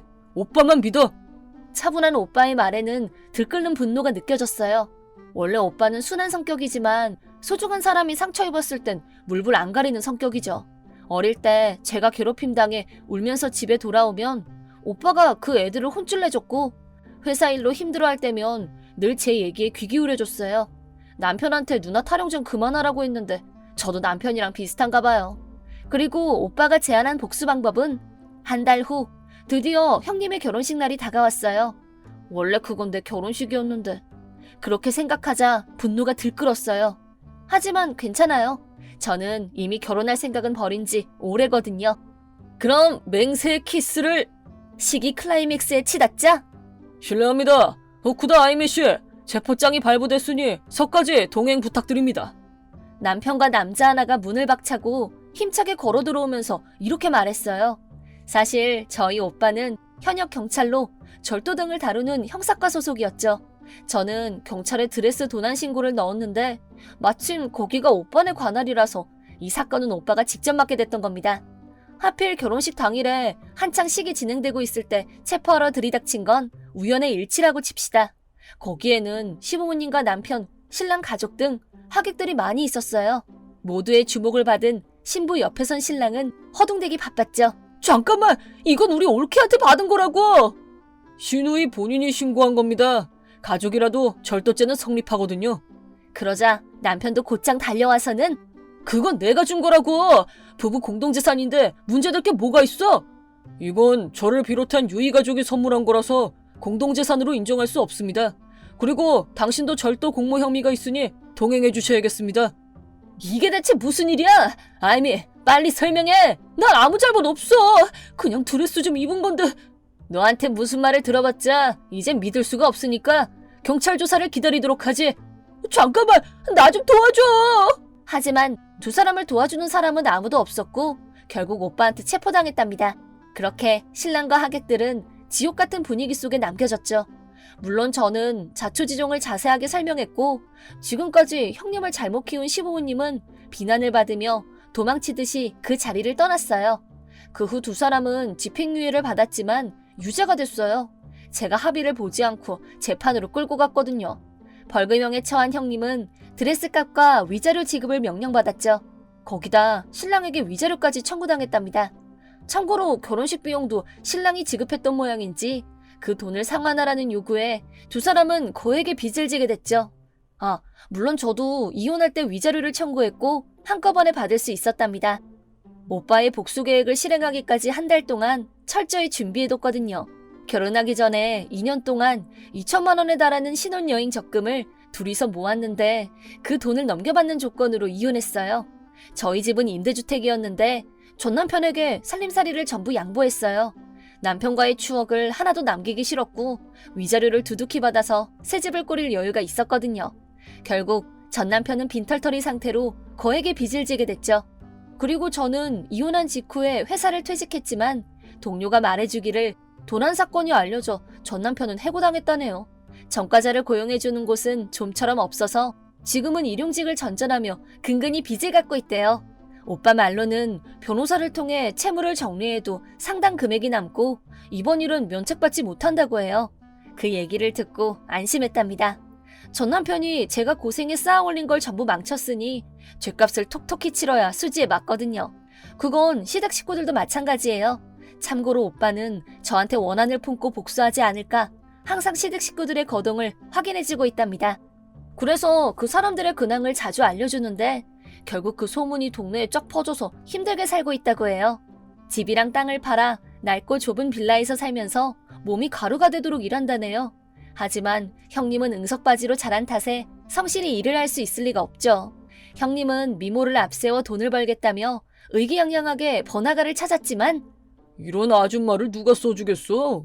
문전박대 당하는 모습을 봤다고 순찰 중이던 오빠가 얘기해줬어요. 시부모님이 가난에 쪼들려 변호사에게 상담도 받지 못해서 나쁜 마음을 먹을까 걱정이 됐는지 오빠는 시부모님께 변호사를 소개시켜줬대요. 개인 파산과 채무 정리에 대해 조언을 들었다고 하네요. 역시 경찰관이라니까? 경찰은 힘든 시민들을 평등히 도와줘야 하잖아. 그렇게 벼랑 끝에 몰려봤자 그 사람들한테도 우리한테도 좋을 게 없으니까 피해 보상금은 톡톡히 받아내야 되잖아. 오빠 말을 듣고 아차 싶었어요. 그러다 야반도주라도 하면 본전도 못 찾을 테니까요. 하지만 이번 일은 저도 반성했어요. 전에 인사 갔을 때 형님이 막대 먹은 사람인 건 이미 알고 있었지만 남편의 누나니까 괜찮겠지 싶어서 대수롭지 않게 생각한 게 잘못이었죠. 앞으로 결혼하고 싶은 사람이 나타나면 그때는 이번 실수를 솔직히 말하고 상대 가족에게 문제 없는지 철저히 확인할 거예요. 참고로 그 드레스는 형님이 입었던 걸 또 입기는 싫어서 패션과 학생들에게 기부했어요. 잘 만들어진 옷이라 좋은 자료가 될 거라고 기뻐했답니다. 그로부터 3년 후 갑자기 오빠한테 이렇게 연락이 왔어요. 야, 유이야! 왜? 그게 저번에 상사가 맞선을 시켜줬는데. 뭐? 오빠 41잖아. 결혼 안 하고 혼자 살 줄 알았는데? 아니, 난 일이 바빴던 것뿐이야. 거기다 돌싱 여동생이 걱정됐거든. 나는 신경 쓰지 마, 오빠. 어떤 사람인데? 나보다 5살 어린 36살이야. 대화를 나눠보니까 차분하고 참한 느낌이었어. 근데 내가 여자랑 얘기해본 게 전 여친 이후로 처음이라. 어떡하면 좋을지 모르겠단 소리구나? 면목 없다. 괜찮아. 그때 은혜를 갚을 기회가 온 거지. 내가 최선을 다해서 오빠의 행복을 도와줄게. 듬직하다 내 동생. 고마워. 저는 당분간은 결혼 생각이 없을 것 같으니까 지금은 그때 절 도와줬던 오빠를 위해 사랑의 큐피트가 되어주기로 했답니다. 내 이름은 히라마츠 쇼타. 23살 1년차 직장인이에요. 이번에는 제가 다니고 있는 엄청난 악덕 기업에 대해 얘기해볼까 합니다. 우선 제 경력을 소개해드릴게요. 저는 평범한 대학교를 졸업하고 크지도 작지도 않은 IT 기업에 취직했습니다. 대학생 때 열심히 공부해 컴퓨터 관련 능력을 습득하고 그 결과 시스템 엔지니어로 거듭났답니다. 힘든 일이라는 건 알고 있었지만 열심히 경험을 쌓아서 유능한 인재가 되리라는 야망을 품고 입사했죠. 하지만 시스템 엔지니어의 일상은 제 예상을 훨씬 뛰어넘었어요. 우선 첫 출근 날부터 야근을 해서 9시에 퇴근했어요. 하지만 그조차도 일찍 퇴근한 편이라서 선배들은 밤 늦게까지 일을 하고 있었죠. 납기일에 임박한 기간, 이른바 데스매치라고 불리는 상황이 되면 휴일 출근은 물론이고 회사에서 먹고 자는 경우도 종종 있었죠. 일의 강도는 상당히 높았지만 그것까지는 괜찮았어요. 저는 엔지니어 일을 아주 좋아하기 때문에 입버릇처럼 힘들다고 말하면서도 즐거움과 보람을 느꼈죠. 저에게 가장 큰 스트레스였던 건 바로 뭐? 퇴근한다고? 아직 일이 산더미인데? 결혼기념일이 뭐 대수야. 그딴 것보다 회사 일이 훨씬 중요하지. 저희 부서의 부장님인 나가노 씨의 존재였어요. 올해 50살로 베테랑 엔지니어죠. 일도 잘하는 유능한 부장님이긴 한데 이거 다 할 때까지 못 갈 줄 알아. 아직도 안 끝났어? 이 쓸모없는 놈. 일하기 싫으면 회사 때려쳐. 아무렇지 않게 이런 폭언을 쏟아냅니다. 나가노 부장은 융통성 없는 꼰대 중의 꼰대였죠. 원래 엔지니어 일은 묵묵히 작업을 하기 때문에 조용한 부서지만 우리 부서는 늘 부장의 호통소리가 울려 퍼지기 때문에 지나가는 직원들이 한 번씩 쳐다보고 갑니다. 나가노 부장 때문에 퇴사하는 사람도 많았지만 입사하고 1년 정도 됐을 무렵에 일어난 일이었어요. 저는 어찌저찌 저희 회사 일에 완벽히 적응했어요. 그날은 데스매치 기간이라 휴일 없이 회사에만 틀어박혀서 일만 했죠. 그 후 겨우 일을 끝내고 퇴근을 하고 있었어요. 아침이 밝아서 다른 직장인들은 출근하고 있는 가운데 저는 그 사람들과 반대 방향으로 걷고 있었죠. 밤새 일하고 이 시간에 퇴근한 거니까요. 전철을 타고 역에서 내려서 몇 분만 더 걸으면 집이었어요. 이제 하루 종일 쉴 생각에 들떠서 마음이 많이 풀어졌었나 봐요. 솔직히 걷는 것조차 힘들었지만 떨리는 다리를 움직여 겨우 걷고 있었죠. 그리고 횡단보도에 다다랐을 때 평소라면 무의식적으로 확인을 했겠지만 그날 저는 여간 피곤한 게 아니었어요. 횡단보도를 건너는데 뒤에서 목소리가 들려왔죠. 이봐! 뭐 하는 거야? 그 소리를 듣고 정신이 번쩍 들었는데 신호등이 빨간불이지 뭐예요? 거기다 평소에 그 도로는 차가 많이 다니지도 않는데 하필 이럴 때만 정면으로 달려오는 차에 치이고 말았어요. 머리를 다쳐서 눈앞이 캄캄해졌죠. 여기는... 눈을 뜨니 전 병원 침대에 누워 있었어요. 목숨은 겨우 건진 모양이었지만 뭐? 다리를 다쳤다고? 네, 아까 회사에 연락했는데 부장님이 외출 중이셔서 연락이 늦었습니다. 죄송합니다. 뭐 하는 거야 진짜? 하필이면 바빠 죽을 것 같을 때 다치다니. 제정신이야? 죄송합니다. 제가 부주의해서. 어디 다쳤다고? 오른쪽 다리요. 전치 2개월이라 2주 정도 입원해야 한답니다. 뭐?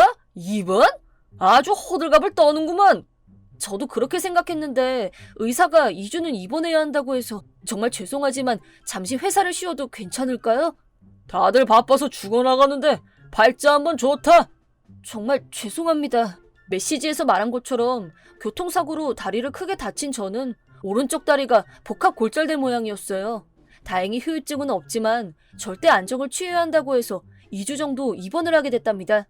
입원이라고 하면 마음 놓고 푹 쉴 수 있으니 좋지 않나 싶겠지만 한창 바쁠 때 출근을 하지 못해서 제 머릿속은 온통 죄책감뿐이었죠. 지금쯤 다들 잘 시간도 없이 일을 하고 있을 텐데 제가 빠진 탓에 업무가 더욱 가중됐을 테죠. 그런 생각만으로도 다친 다리보다 위가 더 아팠어요. 그러던 중에 의외의 인물이 제 병실을 찾아왔습니다. 부장님! 괜찮나? 평소에는 엄격하셔도 이럴 때는 내 걱정을 해주셨구나. 이렇게 작은 감동을 느낀 건 한순간뿐이었어요. 어디 보자. 이 정도면 괜찮겠는걸. 내가 좋은 거 가져왔다. 그렇게 말하며 부장님이 저한테 건넨 건 병문안 과일 바구니 같은 게 아니었어요. 자, 이게 있으면 일할 수 있겠지? 감사합니다. 뭘 이런 걸 가지고 부하를 서포트 해주는 게 상사의 역할이잖아. 부장님이 가져오신 건 회사 비품인 노트북이었어요. 요컨대 병원에서까지 일을 하라는 뜻이었죠. 저는 시키는 대로 병실에서 일을 했습니다. 상사 명령이라서 거역할 수 없기도 했지만 스스로 죄책감을 덜 수 있어서 고맙게까지 느껴졌어요. 아침부터 밤 늦게까지 병실 침대에 앉아 노트북을 계속 두드렸죠. 다른 사람이 보면 이상한 환자 같았을 거예요. 병실에서 노트북을 쓰는 건 사실 문제가 안 되지만 절대 안정을 취해야 하는데 제가 일을 하는 걸 발견했는지 간호사한테 한마디 듣고 말았어요. 환자분, 안정을 취해야 한다고 했잖아요. 걷지만 않으면 되는 게 아니거든요. 죄송합니다. 하지만 부장님에 비하면 간호사가 훨씬 상냥했어요. 혼이 나도 금세 다시 일을 시작했죠. 그렇게 입원한 지 3일째 되던 날, 제 옆에 환자가 새로 들어왔어요. 어머, 안녕하세요. 옆자리에 실례 좀 하겠습니다. 그 환자는 발랄한 성격에 얼굴도 예뻤고 30대 전후 정도로 보였어요. 저처럼 심하지는 않지만 다리 골절이라고 했어요. 아니, 회사 계단에서 넘어졌지 뭐예요? 그걸로 골절이라니 나이 먹는 게 서럽다니까요. 그렇군요. 서로 운이 나빴네요. 제 이름은 야마모토 나루미예요. 잘 부탁드려요, 이웃분. 저는 히라마츠 쇼타예요. 저도 잘 부탁드립니다.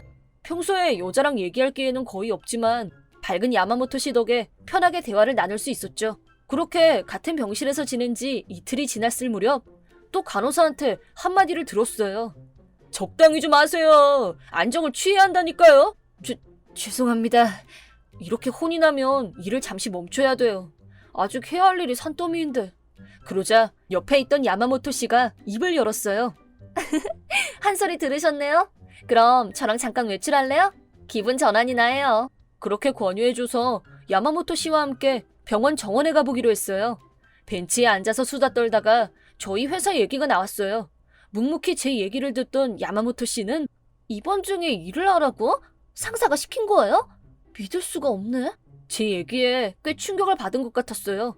역시 저희 회사는 이상할지도 모른다는 걸 그때 새삼 깨달았죠. 바빠서 회사가 이상한지 생각할 겨를도 없었지만 너무 익숙해져서 그런지 생각조차 하지 않고 있었어요. 그리고 입원한 지 10일 정도 지났을 무렵 저는 깜빡했던 일이 떠올라 부장님께 연락을 했어요. 부장님, 잠시 여쭤보고 싶은 게 있는데요. 뭔데? 지금 제 근무 상태는 어떻게 되는 건가요? 뭐? 뭐라는 거야?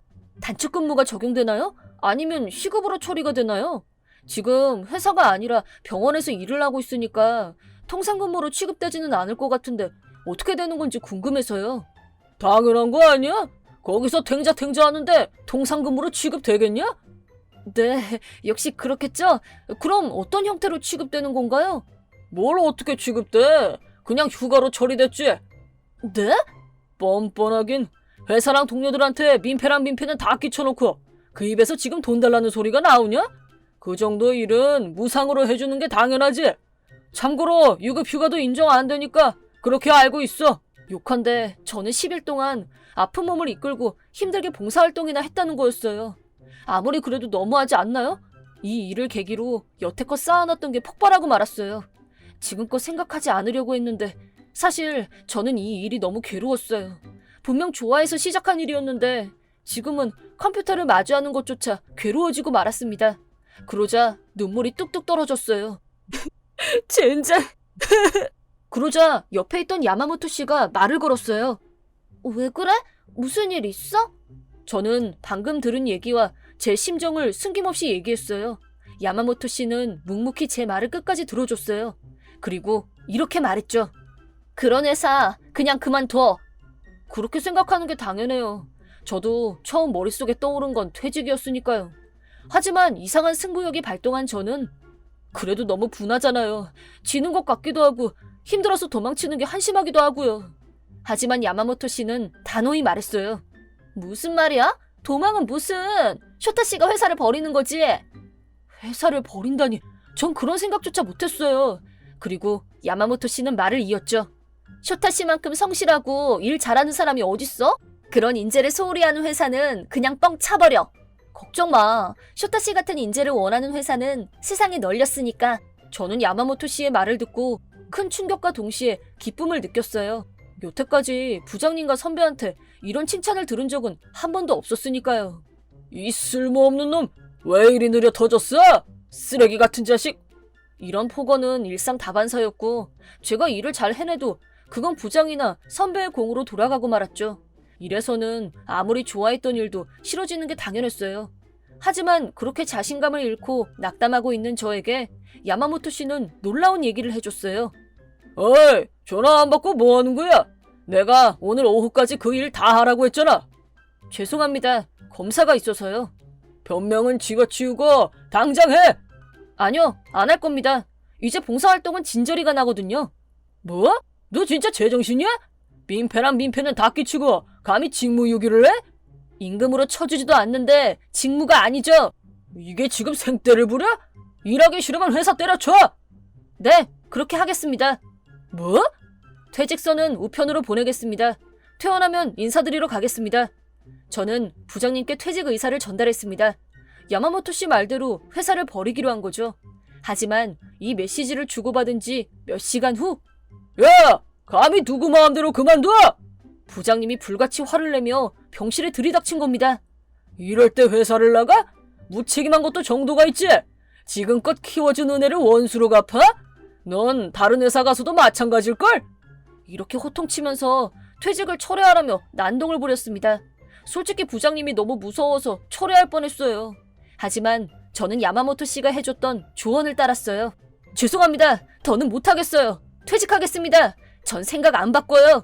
바로 그 말만 계속 반복해서 하라는 조언이었죠. 계속 반복하면 상대방도 체념할 테니까요. 하지만 부장님은 굽히기는커녕 목에 핏대를 더 세웠는데 이렇게 융통성이 없는 사람일 줄이야. 옆에 있던 야마모토 씨가 끼어들었어요. 뭐라고? 당신은 뭐야? 상관없는 사람은 빠지지 그래? 그 말만 보면 옳은 말처럼 들릴 수 있지만 사실 야마모토 씨는 상관없는 사람이 아니었어요. 야마모토 씨는 명함을 꺼내며 자기소개를 했어요. 제 소개가 늦었군요. 저는 모니로봇 상사 IT 부문 매니저인 야마모토 나룸이라고 합니다. 그 이름을 듣자마자 부장님의 안색이 점점 하얗게 질렸어요. 모니로봇 상사의 매니저? 아이고 이거 참 제가 실례가 많았습니다. 부장님은 갑자기 횡설수설하며 식은땀을 뻘뻘 흘렸어요. 그럴만도 하죠. 모니로봇 상사는 우리 거래처 중에서 가장 큰 대기업이니까요. 저희 회사는 모니로봇 상사에서 많은 일감을 받고 있거든요. 거기다 그곳의 IT 부문은 저희 회사랑 직접적으로 연결된 부서라서 그곳의 매니저 정도 된다면 우리 회사의 부장급도 좀처럼 만나기 힘든 윗사람이거든요. 야마모토 씨는 차분히 말했어요. 귀사와 함께한 세월이 길다고 들었습니다.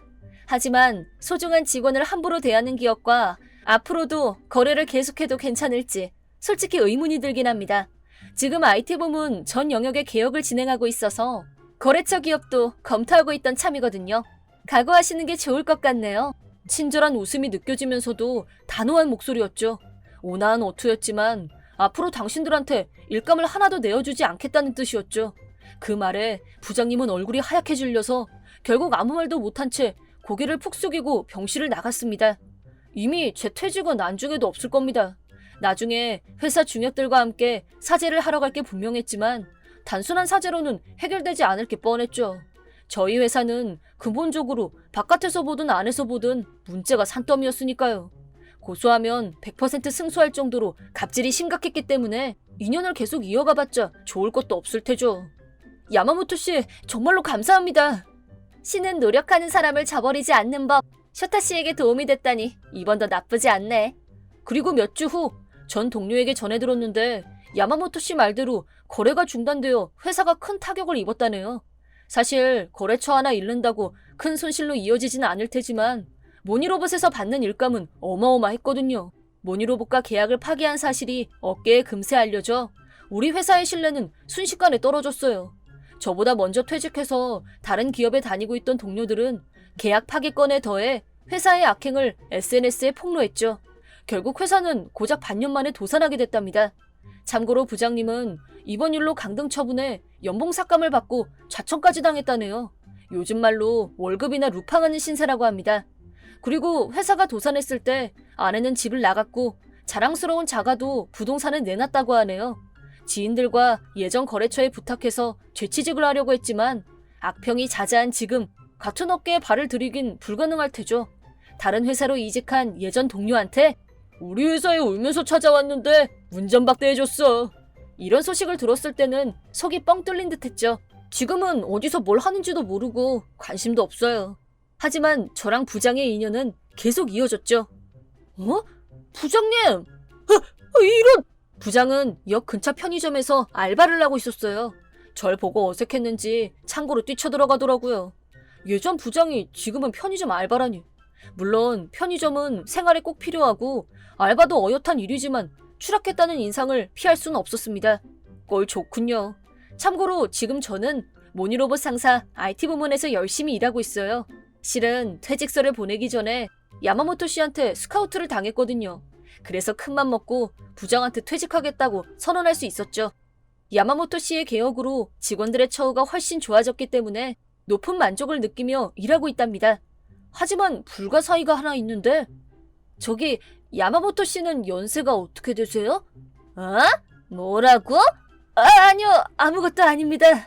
아무리 젊어 보여도 대기업 매니저라면 분명히 30대는 아닐 것 같은데 말이죠. 뭐 긁어부스럼 만들지 말자고요. 저는 앞으로도 이 회사에서 근면 성실히 일할 겁니다.